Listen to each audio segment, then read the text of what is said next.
जहां पर चमोली हादसे से जुड़ी इस वक्त की बड़ी जानकारी आप तक पहुंचा रहे हैं, जहां पर अभी भी 4 मजदूर बर्फ में फंसे हुए हैं। घटना स्थल पर रेस्क्यू ऑपरेशन लगातार जारी है। इन सब के बीच अब तक बर्फ में फंसे 50 मजदूरों को निकाला गया है। बर्फ से निकाले गए 4 मजदूरों की इलाज के दौरान मौत हुई है। कुछ लोग आर्मी कहेंगे, कुछ लोग वहीं दबे हैं। अभी तक कुछ पता नहीं कैसे क्या। टोटल 54-55 लोग थे हम टोटल। तो उस दौरान आप लोग काम कर रहे थे या? नहीं, सुबह के टाइम बर्फ़ गिर रहे थे, 1-1.5 मीटर बर्फ़ गिरी थी। तो उस टाइम बर्फ़ गिरी थी तो कोई बाहर आने का तो मतलब ही नहीं था। कहाँ रहना था बाहर। हमारे पे आसियाना वही था कि अपने रूमों में जो भी है। अब रूम ही चले गए तो कुछ नहीं बचा फिर। वो भी गिर के जब गए, जितना लुढ़कना था बाद में उनकी छतें फतें सब टूट फाट के। हम तो ये भी पता नहीं कि हम बाहर तो दरवाजे से आए कि दरवाजा था ही नहीं, तो आना कहा था। हम ऐसे रोड पे बिखरे पड़े मिले। तो कैसी तबीयत आपकी? ठीक है, थोड़ा सा पेन हो रहा, लेकिन दवाई दे दी, ठीक हूँ। व्यवस्थाएं ठीक है? हाँ जी, हाँ जी। क्या मतलब जो रेस्क्यू हुआ? सब सुंदर हुआ सर। सिर्फ एक दिन एक रात थोड़ा परेशानी हुई थी। मौसम ख़राब था, कुछ भी नहीं कर, सरकार भी क्या करती बेचारा, आर्मी भी क्या करती, लेकिन बच गए सर। जो बचने लायक थे बचा दिए। सरकार ने भी काफ़ी सहयोग किया, आर्मी ने भी काफ़ी सहयोग किया सर, और आप लोगों का भी बहुत बहुत धन्यवाद।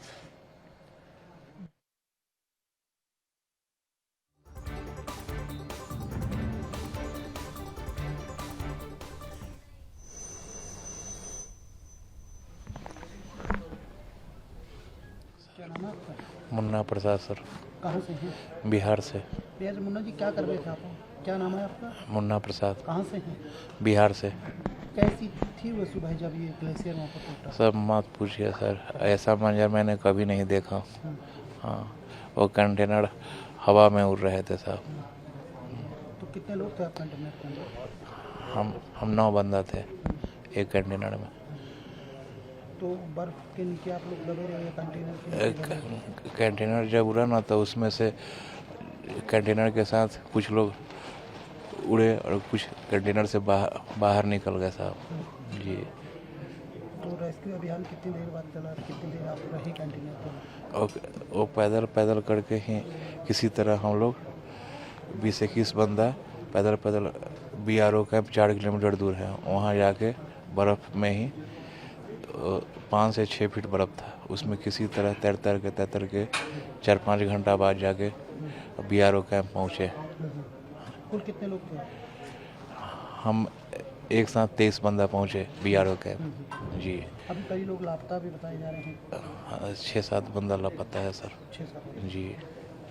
अभी कोई पता नहीं हुआ? नहीं जी। सब आपके ही अपने साथी थे? जी हाँ, एक ही कैंप में रहते थे, एक ही टेबल पे खाना खाते थे जी।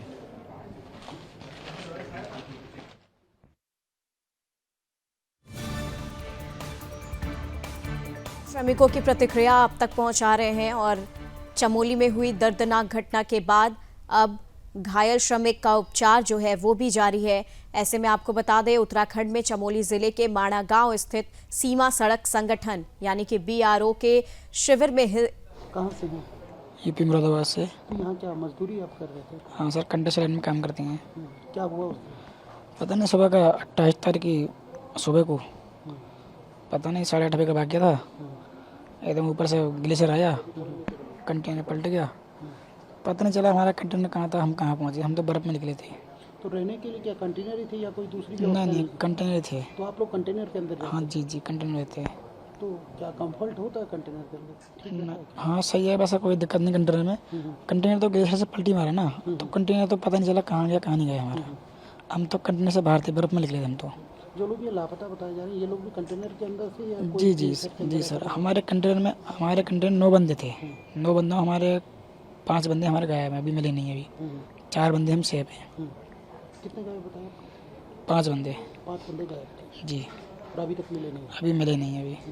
तो उनके लिए रेस्क्यू जो ढूंढ खोज है वो जारी है? हाँ जारी, अभी ढूंढ रहे हैं, अभी जारी चालू है उसका।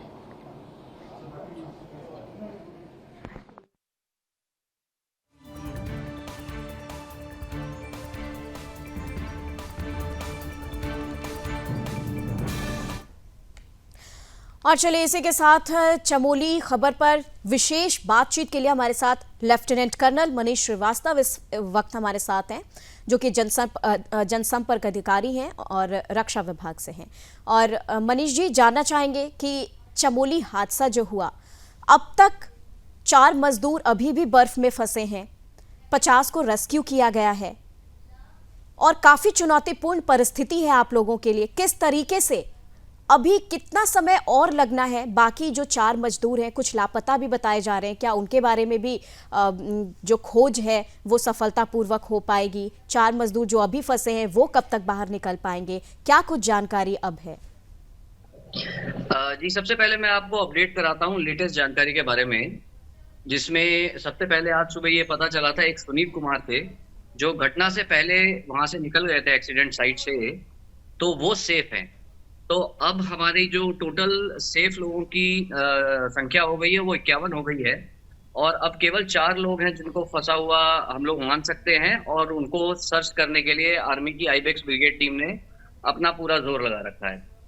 आज की तारीख में मौसम वहां खुला हुआ है, तो इस समय इंडियन आर्मी के 5 हेलीकॉप्टर, 2 एयरफोर्स के हेलीकॉप्टर और एक सिविल जो आर्मी ने हायर किया हेलीकॉप्टर है, वहां पे 8 हेलीकॉप्टर्स लगे हैं, जिन्होंने माना पोस्ट से जितने भी रेस्क्यू किए हुए लोग थे उनको निकाल लिया है।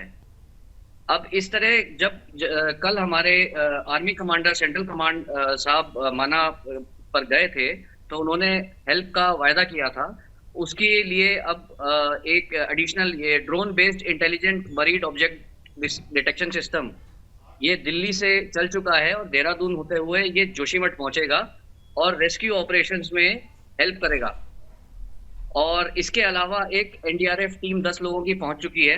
उसके अलावा इंडियन आर्मी ने रेस्क्यू करने के लिए एक यूएवी, 5 क्वाडकॉप्टर्स, 3 मिनी आरपीएफ। जी, तो लगातार चमोली हादसे से जुड़ी खबर आप तक पहुंचा रहे हैं, और लेफ्टिनेंट जनरल हमारे साथ हैं, कर्नल हमारे साथ हैं, जिनसे हम बातचीत भी कर रहे हैं, संपर्क साधने की कोशिश कर रहे हैं। और देखिए ये तस्वीरें आपको दिखा रहे हैं जहां पर इस वक्त जितने भी घायल श्रमिक हैं उनका उपचार अभी अस्पताल में जारी है। किस तरीके से उन्हें बाहर निकाला गया और अब अस्पताल में उन्हें प्रमुखता से उनका इलाज जो है वो किया जा रहा है ताकि वो जल्दी स्वस्थ हो पाए।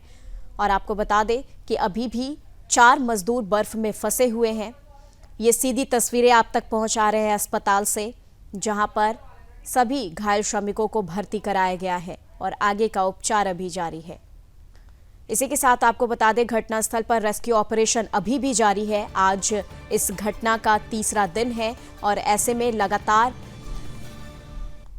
रेस्क्यू ऑपरेशन चलाया जा रहा है। अब तक बर्फ में 50 मजदूर को सेफली बाहर निकाल लिया गया है। और ये देखिए एक्सक्लूसिव तस्वीरें आप तक पहुंचा रहे हैं जहां पर बर्फबारी, हिमस्खलन, चमोली में ये जो घटना हुई उसके बाद जितने श्रमिक 50 फंसे श्रमिकों को बाहर निकाला गया और उसके बाद अब अस्पताल में उनका उपचार जारी है। ये सीधी तस्वीरें आप तक पहुंचा रहे हैं, क्योंकि ये जो परिस्थिति है हर श्रमिक पे अलग अलग असर डाला है और इसको देखते हुए डॉक्टर इसका सही से उपचार कर पाए, इसलिए तत्काल परिस्थिति में उन्हें अस्पताल में भर्ती कराकर और इलाज और उपचार जो है वो किया जा रहा है। तो ये एक्सक्लूसिव तस्वीरें आप सुदर्शन न्यूज़ पर देख रहे हैं जहां पर घायल श्रमिकों को अस्पताल में लाया गया है। और चलिए इसी के साथ हमारे साथ गेस्ट भी मौजूद हैं। हमारे साथ लेफ्टिनेंट कर्नल मनीष श्रीवास्तव इस वक्त हमारे साथ हैं। तो मनीष जी, जानना चाहेंगे इस वक्त अब रेस्क्यू ऑपरेशन का आज ये 3रा दिन है, अभी भी लगातार आप लोग प्रयासरत हैं। जो 4 मजदूर अभी फंसे हैं उन्हें बाहर निकालने के लिए कितना चुनौतीपूर्ण लग रहा है ये पूरी घटना जो है, कितना चुनौतीपूर्ण? क्योंकि जब पहले दिन की भी बात करें तो उस दिन भी भारी बर्फबारी हो रही थी और उस बीच टीमें लगातार रेस्क्यू ऑपरेशन चला रही थी, श्रमिकों को बाहर निकालने का प्रयास कर रही थी। कितना चुनौतीपूर्ण है? जी, चुनौतियां भारतीय सेना के सामने पहले भी आई हैं और आती रहती हैं, लेकिन भारतीय सेना चुनौतियों से डरती नहीं है। जरूर पूरी मेहनत की जाएगी कि जो बचे हुए लोग हैं उनको पूरा निकालने के लिए ये जो ऑपरेशन है, ये ब्रिगेड कमांडर साहब पर्सनली इसका नेतृत्व कर रहे हैं और जो हमारे आर्मी कमांडर्स ने बोला था और उन्होंने बताया था कि बहुत एडिशनल इक्विपमेंट दिया जाएगा, उसकी मदद से मुझे उम्मीद है आज की तारीख में हमको सक्सेस मिलनी चाहिए। जी। इसके साथ जो 50 मजदूरों को बाहर निकाला गया, क्या कोई ऐसी भी खबर है सारे मजदूर जो हैं वो सुरक्षित हैं या फिर किसी भी जान माल का नुकसान, ऐसी भी कोई खबर है? जी, कल जो दुर्भाग्यवश 4 मजदूरों के फेटल जो इंजरीज थी उनका फेटल होने का खबर आया था। तो 4 मजदूरों को बहुत ज़्यादा गंभीर चोट होने की वजह से और हाइपोथर्मिया सेट इन हो गया था और सफोकेशन हो गया था काफ़ी। तो उसकी वजह से डॉक्टर्स ने जो माना पोस्ट पे थे उन्होंने बहुत अपनी पूरी कोशिश करी, लेकिन अनफॉर्चुनेटली उनको रिवाइव नहीं किया जा सका। अच्छा, 4 मजदूरों को अभी जो निकालने का प्रयास अभी जारी है, इस पर कितना समय और लग सकता है? क्योंकि आज तीसरा दिन है और बढ़ती ठंड के साथ इस तरीके से मलबे में दबे रहना, बर्फ के अंदर रहना, तो मजदूरों की जान को भी खतरा हो सकता है। तो ऐसे में किस तरीके से, क्या लग रहा है, कितना समय और लग सकता है उन्हें रेस्क्यू करने में? अभी ये जो additional drone based intelligent marine object detection system आया है, उसकी वजह से हमको उम्मीद है कि जल्दी से जल्दी उनका आइडेंटिफिकेशन हो जाएगा कि वो बचे हुए कंटेनर्स कहाँ हैं, तो उनको सर्च करके निकाला जा सकता है। और हम लोग भगवान से यही प्रार्थना करेंगे कि वो लोग सुरक्षित हों और उनको सकुशल निकाला जा सके और वो अपने परिवार से मिल सके। इंडियन आर्मी का जो रेस्क्यू ऑफ है, ये इसी नजरिए को फोकस में रख के अपना पूरा एफर्ट लगा रही है।